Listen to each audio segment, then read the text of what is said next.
तो बच्चों, hi I Purvi, welcome to our personal tutor channel. आज हम लोग हमारा पर्यावरण कक्षा 7 का चौथा पाठ पढ़ेंगे, वायु। आपको पता है वायु यानी हवा। तो चलो अब हम पढ़ते हैं वायु के बारे में। क्या आप जानते हैं कार्बन डाइऑक्साइड वायुमंडल में फैलकर पृथ्वी से विकिरित ऊष्मा को पृथ्वी पर रोककर ग्रीन हाउस प्रभाव पैदा करती है, इसलिए इसे ग्रीन हाउस गैस भी कहते हैं। और इसके अभाव से धरती इतनी ठंडी हो जाती है कि इस पर रहना असंभव होता। किंतु जब कारखानों एवं कार के धुएं से वायुमंडल में इसका स्तर बढ़ता है, तब इस ऊष्मा के द्वारा पृथ्वी का तापमान बढ़ता है। इसे भूमंडलीय तापन मतलब ग्लोबल वार्मिंग कहते हैं। तापमान के इस वृद्धि के कारण पृथ्वी के सबसे ठंडे प्रदेश में जमी हुई बर्फ पिघलती है, जिसके परिणाम स्वरूप समुद्र के जल स्तर में वृद्धि होती है, जिससे तटीय क्षेत्रों में बाढ़ आ जाती है। दीर्घ अवधि में इसके कारण जलवायु में अत्यधिक परिवर्तन हो सकता है, जिसके फलस्वरूप कुछ पौधे एवं पशु लुप्त हो सकते हैं। हमारी पृथ्वी चारों ओर से वायु की घनी चादर से घिरी हुई है, जिसे वायुमंडल कहते हैं। पृथ्वी पर सभी जीव जीवित रहने के लिए वायुमंडल पर निर्भर है। यह हमें सांस लेने के लिए वायु प्रदान करता है एवं सूर्य की किरणों के हानिकारक प्रभाव से हमारी रक्षा करता है। यदि सुरक्षा की यह चादर ना हो तो हम दिन के समय सूर्य की गर्मी से तप्त होकर जल सकते हैं एवं रात के समय ठंड से जम सकते हैं। अतः यह वह वायु राशि है जिसने पृथ्वी के तापमान को रहने योग्य बनाता है। वायुमंडल का संगठन। क्या आप जानते हैं जिस वायु का उपयोग हम सांस लेने के लिए करते हैं, वास्तव में वह अनेक गैसों का मिश्रण है, जैसे नाइट्रोजन तथा ऑक्सीजन। ऐसी दो गैसें हैं जिनसे वायुमंडल का बड़ा भाग बना है। Carbon dioxide, helium, ozone, organ एवं हाइड्रोजन कम मात्रा में पाई जाती है। इन गैसों के अलावा धूल के छोटे छोटे कण भी हवा में मौजूद होते हैं, जैसे कि आप चित्र 4.1 में देख पाएंगे। में वृत्त रेखा दिया गया है, जिसमें वायु के विभिन्न संघटकों के प्रतिशत दर्शाए गए हैं। इसमें आप देखिए, oxygen 21%, nitrogen 78%, carbon dioxide 0.03%, organ 0.93% और अन्य सभी गैस जस्ट पार्टिकल्स वो है 0.04%। नाइट्रोजन वायु में सर्वाधिक पाई जाने वाली गैस है। जब हम सांस लेते हैं तब फेफड़ों में से कुछ नाइट्रोजन भी ले जाते हैं और फिर उसे बाहर निकाल देते हैं, परंतु पौधों को अपने जीवन के लिए नाइट्रोजन की आवश्यकता होती है। वे सीधे वायु से नाइट्रोजन नहीं ले पाते। मृदा तथा कुछ पौधों की जड़ों में रहने वाले जीवाणु वायु में नाइट्रोजन लेकर इसका स्वरूप बदल देते हैं, जिससे पौधे इसका प्रयोग कर सके। ऑक्सीजन वायु में प्रचुरता से मिलने वाली दूसरी गैस है। मनुष्य तथा पशु सांस लेने में वायु से ऑक्सीजन प्राप्त करते हैं। हम हरे पादप प्रकाश संश्लेषण द्वारा ऑक्सीजन उत्पन्न करते हैं। इस प्रकार वायु में ऑक्सीजन की मात्रा समान बनी रहती है। यदि हम वृक्ष काटते हैं तो यह संतुलन बिगड़ जाता है। कार्बन डाइऑक्साइड अन्य महत्वपूर्ण गैस है। हरे पादप अपने भोजन के रूप में कार्बन डाइऑक्साइड का प्रयोग करते हैं और ऑक्सीजन वापस देते हैं। मनुष्य और पशु कार्बन डाइऑक्साइड बाहर निकालते हैं।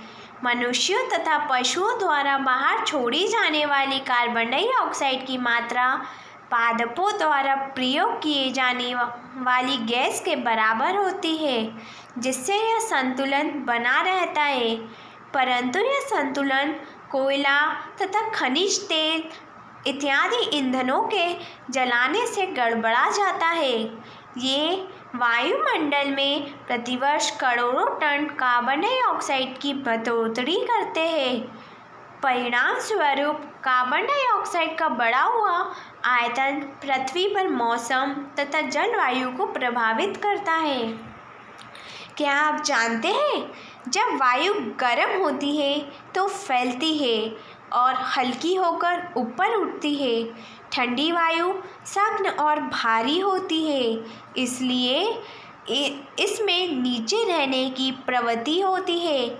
गर्म वायु के ऊपर उठने पर आसपास के क्षेत्रों में ठंडी वायु रिक्त स्थान को भरने के लिए वहां आ जाती है। इस प्रकार वायु चक्र चलता रहता है।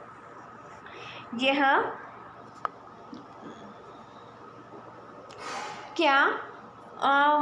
भूमंडलीय तापन आज के विश्व में एक गंभीर समस्या है। इसको पढ़ें और मनन करें। वायुमंडल की संरचना।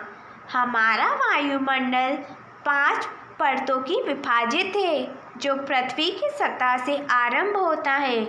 ये है क्षोभमंडल, समताप मंडल, मध्यमंडल, ब्रह्म वायुमंडल एवं वायुमंडल, जो कि चित्र 4.2 में बता रखा है। सबसे पहले हम क्षोभमंडल के बारे में पढ़ेंगे। यह परत वायुमंडल की सबसे महत्वपूर्ण परत है। इसकी औसत ऊंचाई 13 किलोमीटर है। हम इसी मंडल में मौजूद वायु में सांस लेते हैं। मौसम के लगभग सभी घटनाएं जैसे वर्षा, कोहरा एवं ओलावृष्टि इसी परत के अंदर होती है। अगली परत है समताप मंडल। क्षोभमंडल के ऊपर का भाग समताप मंडल कहलाता है। यह लगभग 50 किलोमीटर की ऊंचाई तक फैला है। यह परत बादलों एवं मौसम संबंधित घटनाओं से लगभग मुक्त होती है। इसके फलस्वरूप यहीं की परिस्थितियां हवाई जहाज उड़ाने के लिए आदर्श होती है। समताप मंडल की एक महत्वपूर्ण विशेषता यह है कि इसमें ओजोन गैस की परत होती है। यह परत सूर्य से आने वाली हानिकारक गैसों से हमारी रक्षा करती है। अब है मध्यमंडल। यह वायुमंडल की तीसरी परत है। यह समताप मंडल के ठीक ऊपर होती है। यह लगभग 80 किलोमीटर की ऊंचाई तक फैली होती है। अंतरिक्ष में प्रवेश करने वाले उल्कापिंड इस परत में आने पर जल जाते हैं। अब है ब्रह्म वायुमंडल। ब्रह्म वायुमंडल में बढ़ती ऊंचाई के साथ तापमान अत्यधिक तीव्रता से बढ़ता है। आयनमंडल इस परत का एक भाग है। यह 80 से 400 किलोमीटर तक फैला है। रेडियो संचार के लिए इस परत का उपयोग होता है। वास्तव में पृथ्वी से प्रसारित रेडियो तरंगें इस परत द्वारा पुनः पृथ्वी पर परावर्तित कर दी जाती है। अब है वायुमंडल। वायुमंडल की सबसे ऊपरी परत को वायुमंडल के नाम से जाना जाता है। यह वायु की पतली परत होती है। हल्की गैस जैसे हीलियम एवं हाइड्रोजन यहाँ से अंतरिक्ष में तैरती रहती है। ये है वायुमंडल की परतें। इसका डायग्राम, इसका चित्र आपको बता रखा है। सबसे नीचे क्षोभमंडल, जो कि माउंट एवरेस्ट से, फिर क्षोभ सीमा उसके ऊपर समताप मंडल, फिर समताप सीमा। जैसे यहाँ पर हवाई जहाज उड़ता है समताप मंडल में और यहाँ ओजोन गैस पाई जाती है। समताप सीमा के ऊपर है मध्य मंडल, मध्य मंडल के ऊपर मध्य सीमा, मध्य सीमा के ऊपर ब्रह्म वायुमंडल और उसके ऊपर ब्रह्मंडलम। मौसम एवं जलवायु। क्या आज वर्षा होगी? क्या आज दिन साफ होगा और धूप निकलेगी? कितनी ही बार हमने क्रिकेट प्रेमियों के मुंह से एक दिवसीय मैच के भविष्य पर अनुमान लगाते सुना होगा। यदि हम कल्पना करें कि हमारा शरीर एक रेडियो है और मस्तिष्क उसके स्पीकर, तो मौसम वह है जो इसके नियंत्रण बटनों से छेड़छाड़ करता रहता है। मौसम वायुमंडल की प्रत्येक घंटे तथा दिन प्रतिदिन की स्थिति होती है। आर्द्र एवं गर्म मौसम किसी को भी चिड़चिड़ा बना सकता है। अच्छा हवादार मौसम हमें आनंद देता है और हम घूमने की योजना भी बना सकते हैं। मौसम नाटकीय रूप से दिन प्रतिदिन बदलता है, किंतु दीर्घकाल में किसी स्थान का आमतौर मौसम उस स्थान का जलवायु बताता है। क्या अब आप समझ गए कि हम मौसम का दैनिक पूर्ण अनुमान क्यों करते हैं? क्या आप जानते हैं? यह जानकर आपको आश्चर्य होगा कि पृथ्वी सूर्य की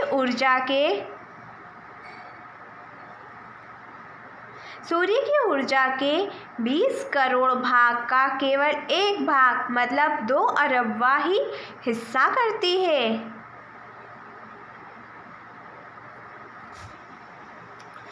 तापमान। आप प्रतिदिन जिस तापमान का अनुभव करते हैं वह वायुमंडल का तापमान होता है। वायु में मौजूद ताप एवं शीतलता के परिमाण को तापमान कहते हैं। वायुमंडल का तापमान केवल दिन एवं रात में ही नहीं बदलता बल्कि ऋतुओं के अनुसार भी बदलता है। शीत ऋतु की अपेक्षा ग्रीष्म ऋतु ज़्यादा गर्म होती है। आतपन एक महत्वपूर्ण कारक है जो तापमान के वितरण को प्रभावित करता है। सूर्य से आने वाली वह ऊर्जा जिसे पृथ्वी रोक लेती है आतपन कहलाती है। आतपन मतलब सूर्यताप की मात्रा भूमध्य रेखा से ध्रुवों की ओर घटती है, इसलिए तापमान उसी प्रकार घटता है। क्या अब आप समझ गए होंगे कि ध्रुव बर्फ से क्यों ढके हुए हैं? यदि पृथ्वी का तापमान अत्यधिक बढ़ता जाता है तो यह इतनी गर्म हो जाएगी कि यहाँ कुछ फसलें नहीं उग सकेगी। गांवों की अपेक्षा नगरों का तापमान बहुत अधिक होता है।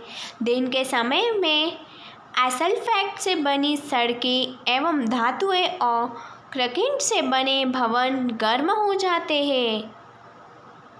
रात के समय यह ऊष्मा मुक्त हो जाती है।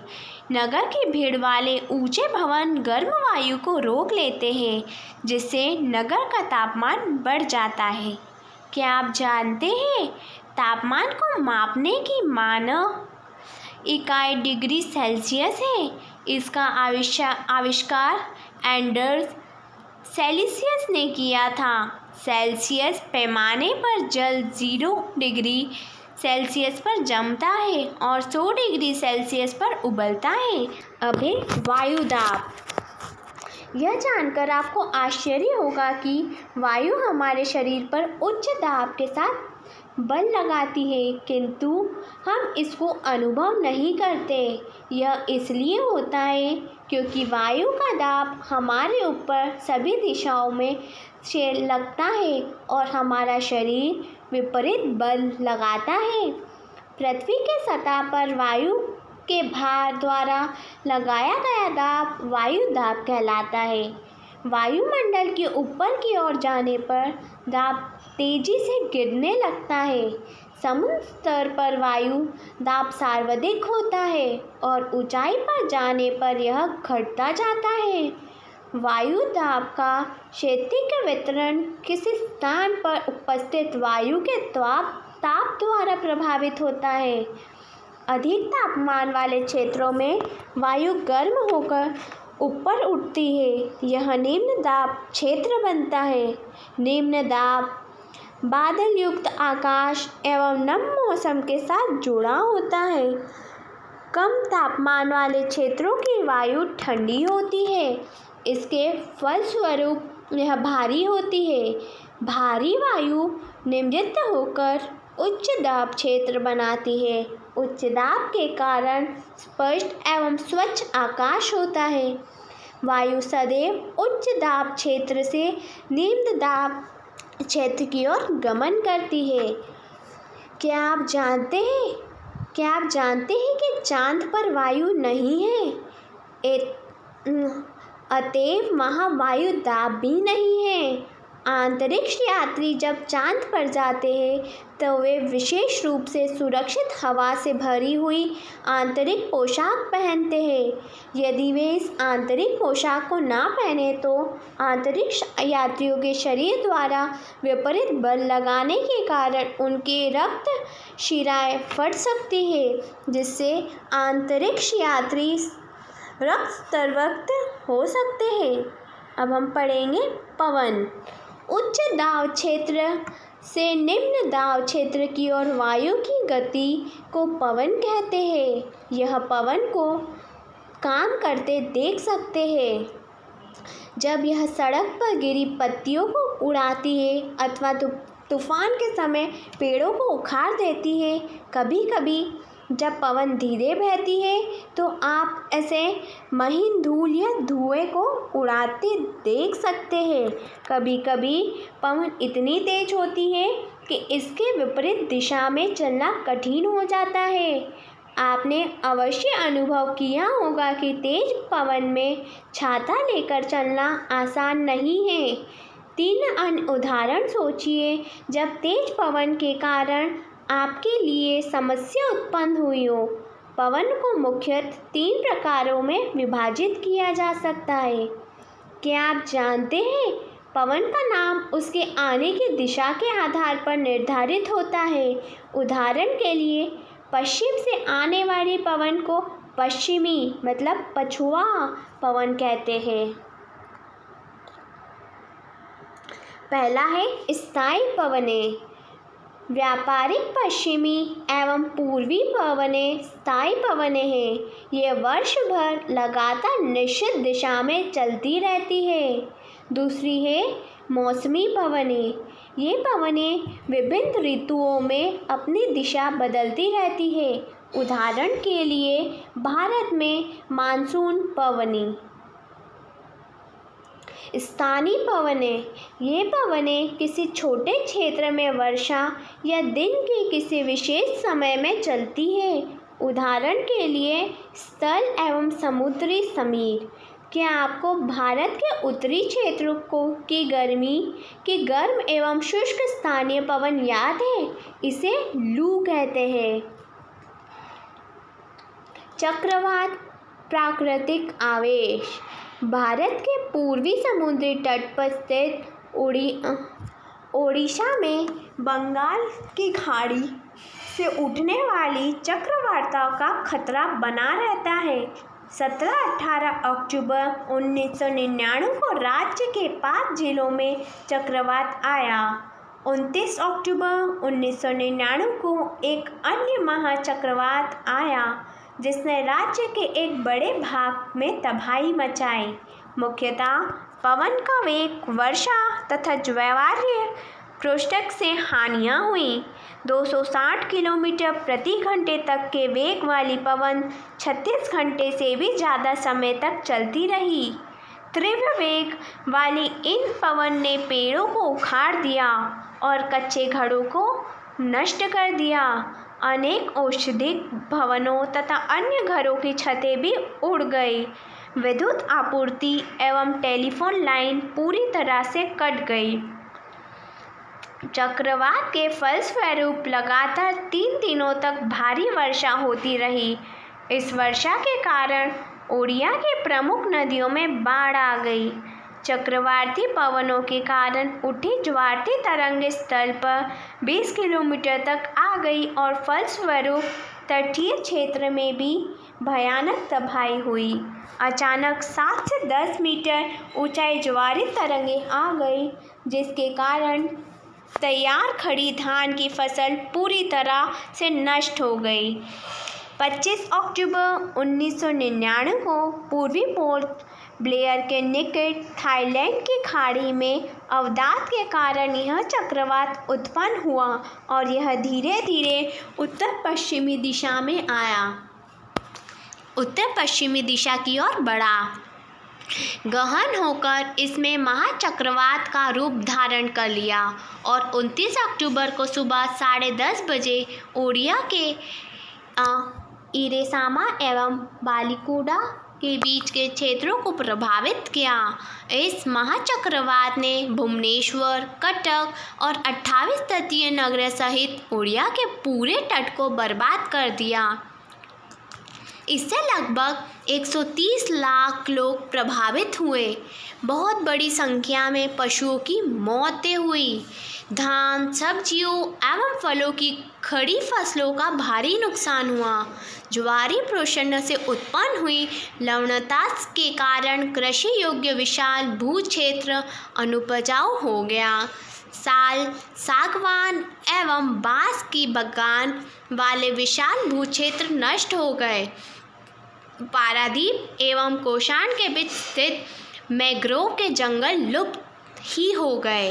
अब आर्द्रता, जब जल पृथ्वी एवं विभिन्न जलाशयों से वाष्पित होता है तो यह जलवाष्प बन जाता है। वायु में किसी भी समय जलवाष्प की मात्रा को आर्द्रता कहते हैं। जब वायु में जलवाष्प की मात्रा अत्यधिक होती है तो उसे हम आर्द्र दिन कहते हैं। जैसे जैसे वायु गर्म होती जाती है, इसकी जलवाष्प धारण करने की क्षमता बढ़ती जाती है और इस प्रकार यह और अधिक आर्द्र हो जाती है। आर्द्र दिन में कपड़े सूखने में काफ़ी समय लगता है एवं हमारे शरीर से पसीना आसानी से नहीं सूखता और हम असहज महसूस करते हैं। जब जलवाष्प ऊपर उठता है तो यह ठंडा होना शुरू हो जाता है। जलवाष्प संघनित होकर ठंडा होकर जल की बूंद बनाते हैं। बादल इन्हीं जल बूंदों का एक ही समूह होता है। जब जल की ये बूंदें इतनी भारी हो जाती है कि वायु में तैर ना सके, तब ये वर्षण के रूप में नीचे आ जाती है। आकाश में उड़ते हुए जेट हवाई जहाज अपने पीछे सफ़ेद पथ चिन्ह छोड़ते हैं। इनके इंजनों से निकली गर्मी संघनित हो जाती है। वायु के गतिमान न रहने की स्थिति में यह संघनित नमी कुछ देर तक पथ के रूप में दिखाई देती है। पृथ्वी पर जल के रूप में गिरने वाला वर्षण वर्षा कहलाता है। ज़्यादातर भौम जल वर्षा जल से ही प्राप्त होता है। पौधे जल संरक्षण में मदद करते हैं। जब पहाड़ी पार्श्वों से पेड़ काटे जाते हैं, वर्षा जल अनवरत पहाड़ों से नीचे बहता है एवं निचली इलाकों में बाढ़ का कारण बनता है। क्रियाविधि आधार पर वर्षा के 3 प्रकार होते हैं: संवहनी वर्षा, पर्वतीय वर्षा एवं चक्रवाती वर्षा। पौधों तथा जीव जंतुओं के जीवित रहने के लिए वर्षा बहुत महत्वपूर्ण है। इससे धरातल को ताज़ा जल प्रदान होता है। यदि वर्षा कम हो तो जल की कमी तथा सूखा हो जाता है। इसके विपरीत अगर वर्षा अधिक हो तो बाढ़ आ जाती है। क्या आप जानते हैं, वर्षण के दूसरे रूप हिम, संयुवृष्टि तथा ओला है। धन्यवाद।